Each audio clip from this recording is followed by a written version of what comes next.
नमस्कार विद्यार्थियों, BA part तृतीय वर्ष की ऑनलाइन हिंदी क्लासेज में आपका स्वागत है। मैं हूं डॉक्टर सीताराम कुमावत, जो आपको हिंदी साहित्य पढ़ाऊंगा। आज की इस क्लास में हम आधुनिक काल के कवि अयोध्या सिंह उपाध्याय हरिओद, जो आपके पाठ्यक्रम में सम्मिलित है, इनके बारे में चर्चा करेंगे। इनका परिचयात्मक जो वीडियो है क्लासेस का, वो मैंने आपके पहले वाले वीडियो में डाल दिया है।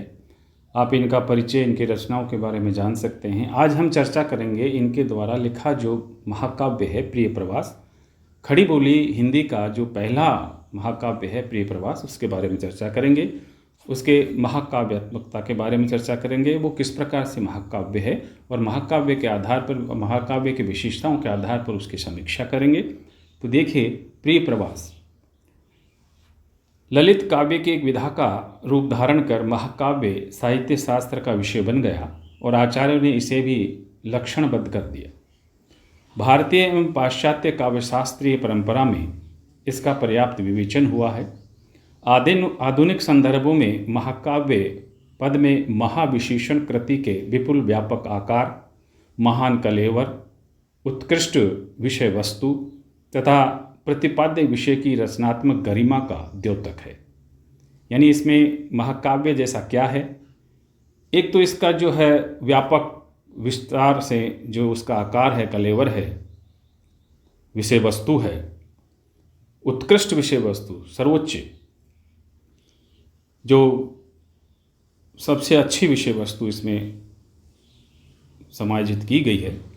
और फिर इसका प्रतिपाद्य, मुख्य इसका उद्देश्य क्या है, और रचना की गरिमा, ये रचना की जो है गरिमा, रचना की विशेषताएं गरिमापूर्ण है, ये महाकाव्य तय करता है।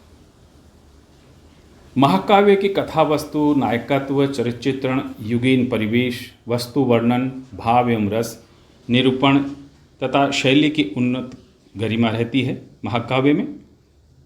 यानी उत्कृष्ट कथा वस्तु होती है, उदात्त नायकत्व होता है, उदात्त चरित्र चित्रण होता है, उदात्त युगीन परिवेश होता है, और उदात्त विषय वस्तु होती है, उदात्त भाव एवं रस का निरूपण होता है, और उदात्त शैली होती है।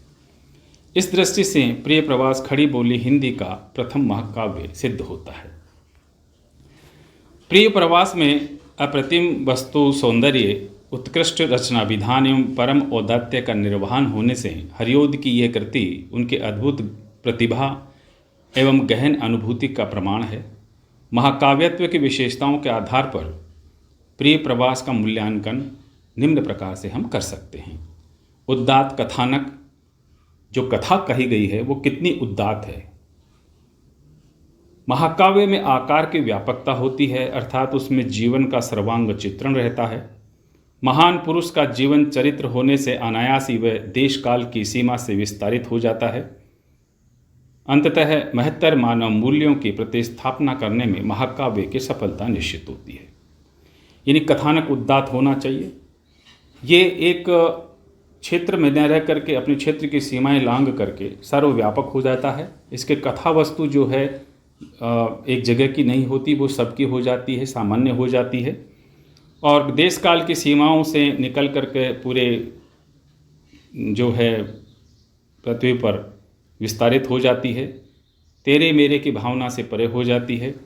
अतः ये जो महत्वपूर्ण जो मानव मूल्य हैं, उसकी प्रतिस्थापना करने में इसकी कथा वस्तु सफल हो रहती है। 17 सर्गों में विभक्त प्रिय प्रवास की कथा वस्तु श्री कृष्ण के मथुरा गमन के वृत्तांत पर आधारित है।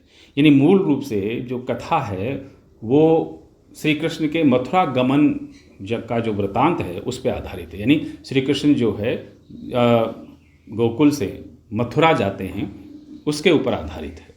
विरह व्यथित ब्रजवासियों ने श्री कृष्ण का गुणगान करते उनके कृतत्व का वर्णन भी किया है, जैसे पूतनावध, सकटासुर वध, कालिया नाग वध, बकासुर वध आदि।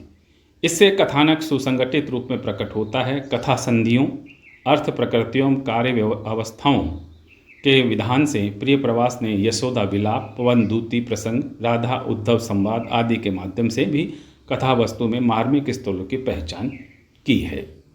यानी जहाँ पूतना वध और सक्ठासुर वध, कालिया नाग वध, बकासुर वध, ऐसी जो कथाएं हैं पुरातन, वो कथाएं भी जो है दी गई है। साथ साथ में अर्थ प्रकृतियों और कार्य अवस्थाओं के विधान से जो यशोदा का विलाप है, पवनदूती संदेश है, राधा उद्धव का संवाद है आदि के माध्यम से भी जो है कथा की मर्म को प्रकट करने का प्रयास किया गया है। कथानक के नायक श्री कृष्ण की महानता लौकिक पुरुष के रूप में चित्रित है, जिसमें आदर्श, नैतिकता, लोक सेवा एवं मानवता का कल्याण परम उद्देश्य है। श्री कृष्ण के चरित्र का युगीन चित्रण विलक्षण है। विश्वंभर मानव के अनुसार प्रिय प्रवास भारतीय नवजागरण काल का ही महाकाव्य नहीं, वह जीवन के श्रेष्ठ मानव मूल्यों का कीर्ति स्तंभ भी है। विश्वंभर मानव जो विद्वान हैं हिंदी साहित्य के, उन्होंने लिखा है कि प्रिय प्रवास भारतीय नवजागरण काल का ही महाकाव्य नहीं है, क्योंकि हरिओत जी जब थे नवजागरण काल चल रहा था, तो ये महाकाव्य नवजागरण काल का ही नहीं है, वरन जीवन के जो श्रेष्ठतम मानव मूल्य हैं उनका कीर्ति स्तंभ भी है। वैज्ञानिक युग की विवीक्षिका में मानवतावाद का विजय घोष है। कृष्ण को केंद्र बनाकर इसमें जो कथा वर्णित है उससे मनुष्य की महत्ता, जीवन की सुंदरता, प्रेम की शक्ति और सबसे अधिक मानवीय संबंधों की अनुपम कोमलता पर प्रकाश पड़ता है। कृष्ण के द्वारा तो कृष्ण को केंद्र में रख करके मानव के जो जीवन की महत्ता है, उसकी प्रेम की सुंदरता है, प्रेम की शक्ति है और मानवीय मूल्यों का जो संबंध है उसकी कोमलता पर प्रकाश पड़ता है। उसकी कोमलता को आंकने का प्रयास किया गया है। प्रिय प्रवास में उदात्त पात्र, यानी इसमें पात्रों का भी जो है समायोजन जो किया गया है वो उदात्त है। महाकाव्य परंपरा अनुसार प्रिय प्रवास के नायक नायिका श्री कृष्ण एवं राधा हैं, जो पौराणिक काल के आदर्श हैं। श्री कृष्ण महान पुरुष एवं राधा उदात्त नायिका के रूप में चित्रित है। मौलिकता यह है कि राधा कृष्ण परम ब्रह्म न होकर मानव मानवी है। ये एक आप यहाँ नोट कर लीजिए कि जो राधा और कृष्ण का जो वर्णन है वो यहाँ ब्रह्म के रूप में न होकर के, ईश्वर के रूप में न होकर के एक साधारण मानव के रूप में है, मानवीय के रूप में है। श्री कृष्ण लोक सेवक एवं राधा लोक सेविका है। इन दोनों के माध्यम से कवि ने मानवीय प्रेम को धीरे धीरे इतनी उच्च भूमि पर ले जाकर प्रतिष्ठित किया है कि वह व्यक्ति, परिवार, ग्राम, समाज की सीमाओं को पार करता हुआ विश्व प्रेम में परिवर्तित हो जाता है। श्री कृष्ण के लोक सेवक रूप का चित्रण दृष्टव्य है। राधा सौंदर्य की प्रतिमूर्ति है, मृदुभाषिणी है और श्री कृष्ण की अनन्य प्रेयसी भी है। लोक सेवा के लिए वह प्रिय वियोग को स्वीकार कर लेती है। सामान्य मानव जनित उद्गार प्रकट करने में वह संकोच नहीं करती। वह नारी की मनोव्यथा को प्रकट करती हुई स्पष्ट रूप से कहती है, मेरे प्यारे पुरुष पृथ्वी रत्न और शांत धी हैं, संदेशों में तथापि उनकी वेदना व्यंजित है। मैं नारी हूँ, तरल उर हूँ, प्यार से वंचिता हूँ, जो होती विकल विमना व्यस्त विचित्र क्या है। यानी मेरे जो प्रिय कृष्ण हैं वो पुरुष हैं, पृथ्वी के रत्न हैं, शांति के धनी हैं। मेरे संदेशों में यद्यपि मेरी वेदना व्यंजित होती है, क्योंकि मैं नारी हूँ, मेरा हृदय तरल है, प्यार से वंचित हूँ, प्रेम से वंचित हूँ, इसलिए विकल होती हूँ, विमना उदास होती हूँ और चिंतित रहती हूँ। ये वो राधा कहती है। राधा कृष्ण के अतिरिक्त नंद, यशोदा, उद्धव आदि का चरित्रांकन भी युगानुकूल हुआ है। यशोदा का मातृत्व, नंद की आदर्शमय भूमिका दर्शनीय है। अपने पुत्र के वियोग में यशोदा का निरंतर अश्रुपात भाव विभल करने वाला है। यानी रात दिन जो यशोदा जो है कृष्ण के लिए रोती रहती हैं, आंसू बहाती रहती हैं। उनका जो जब पढ़ते हैं तो पढ़ते पढ़ते हम भी भाव विभल हो जाते हैं। देखिए, सहकर कितने ही कष्ट और संकटों को बहु यजन करा के पूज के निर्जरों को ये सुवन मिला है, जो मुझे यत्न द्वारा प्रीतम में मेरा कृष्ण प्यारा कहाँ है। यानी सारे संकट झेल करके मैंने कृष्ण को पाला पोसा, उसको बड़ा किया। आज वो मुझे, मेरा जो प्यारा रत्न है वो मुझे छोड़ के चला गया, तो मैं दुखी हूँ। न जाने कैसा होगा, किस तरह होगा, किस परिस्थितियों में होगा। इस तरह से वात्सल्य के कारण जो है राधा यशोदा माता चिंतित है। प्रिय प्रवास का जो अंगिरस है वो वैसे श्रृंगार है। प्रिय प्रवास का अंगिरस वियोग श्रृंगार है। साथ ही वात्सल्य रस का भी सुंदर चित्रण हुआ है। वीर रौद्र भयानक रस भी कथा अनुरूप है। रस व्यंजना में महाकाव्य के लक्षणों का सम्यक निर्वहन हुआ है। विरोधी रसों में से बचने का प्रयास है। भाव शांति भाव सबलता के साथ भाव निरूपण भी सफल पूर्वक हुआ है। राधा का श्री कृष्ण के प्रति अनन्य प्रेम वियोग श्रृंगार की रसमयता के साथ व्यंजित हुआ है। रो रो चिंता सहित दिन को राधिका थी बिताती, आँखों को थी सजल रखती उन्मना थी दिखाती, शोभा वाले जलद वपु की हो रही चातकी थी, उत्कंठा थी परम प्रबला वेदना वर्धिता थी।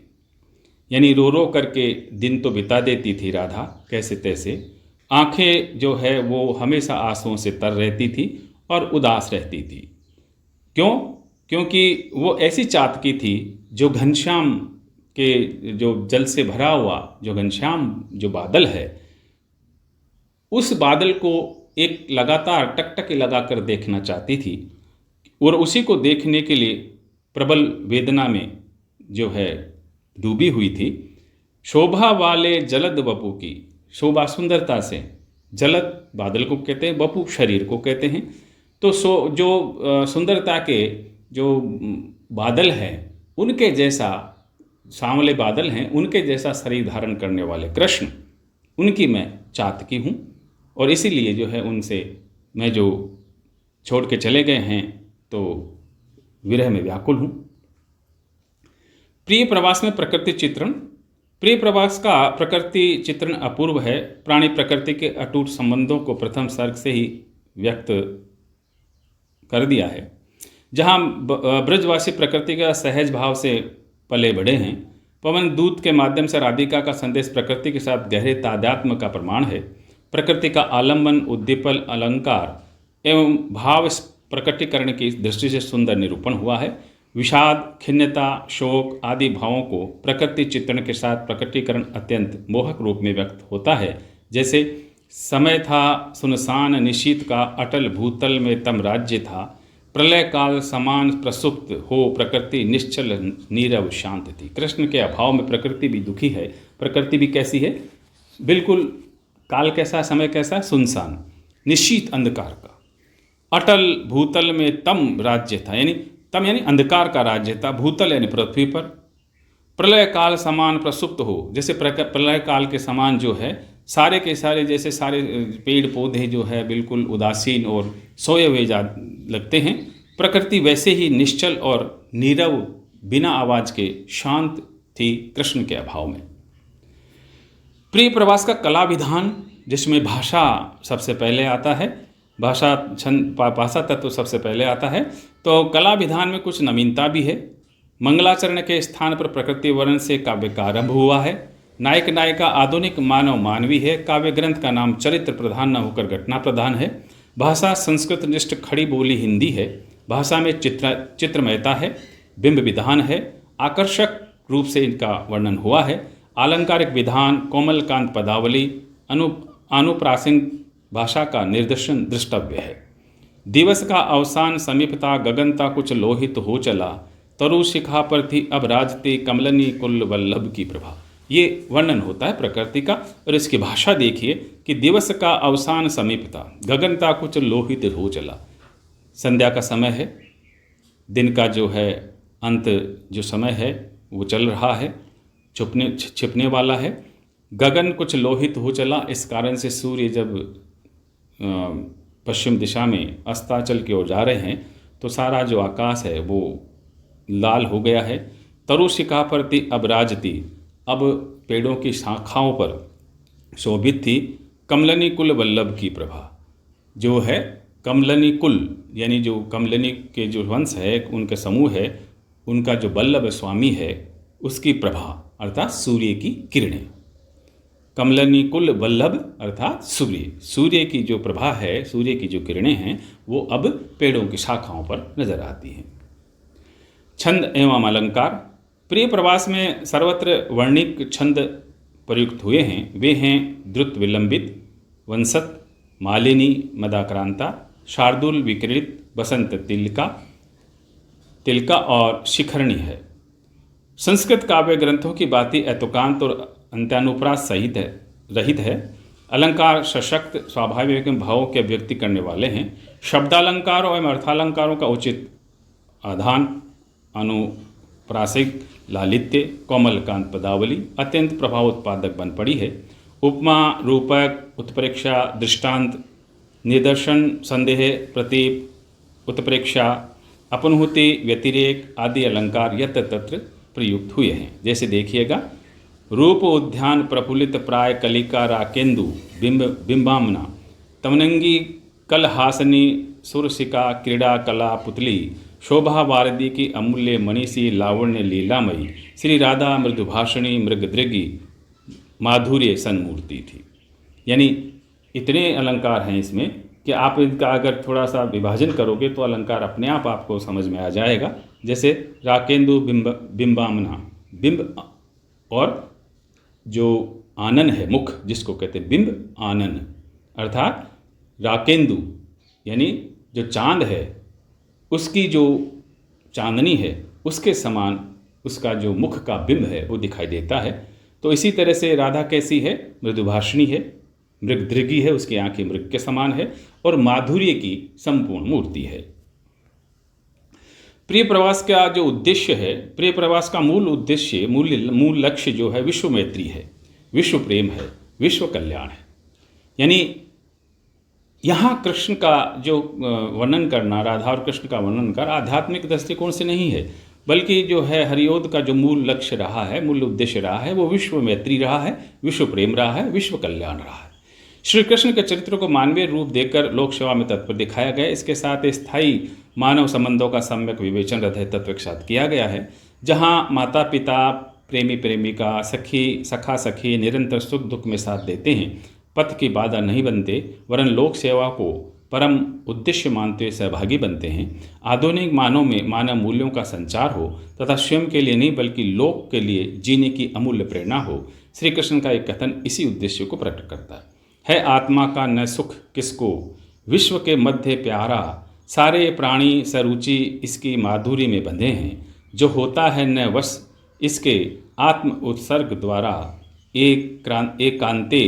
एकांते है सफल अवनी मध्य आना उसी का। कृष्ण यही कहते हैं कि आत्मिक सुख और विश्व कल्याण की भावना और आत्म उत्सर्ग द्वारा यानी त्याग की भावना के द्वारा कि हे राधा, उसी व्यक्ति का जो ये भाव जिसके हृदय में, उसी व्यक्ति का इस पृथ्वी पर आना जो है वो सफल हुआ है। ऐसी जो भावनाएं के मध्य ये प्रिय प्रवास की रचना हुई है। हम निष्कर्षतः कह सकते हैं कि 1914 में रचित हिंदी खड़ी बोली का जो प्रथम काव्य है, युगांतकारी घटना है। महत्व विषय, उदात्त चरित्र, महान उद्देश्य, खड़ी बोली, संस्कृत छंद, भिन्न तुकांत में महाकाव्य की रचना विलक्षण है।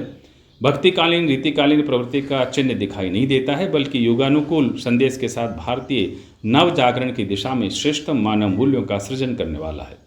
वैज्ञानिक युग की विवीक्षिका में मानवतावाद का जय घोष है, यानी मानवतावाद का यहाँ जय घोष किया गया है। ये मनुष्यत्व की महत्ता, जीवन की सुंदरता, प्रेम की शक्ति, मानव संबंधों की तरलता, भारतीय सांस्कृतिक विरासत को गति प्रदान करने वाली रचना है।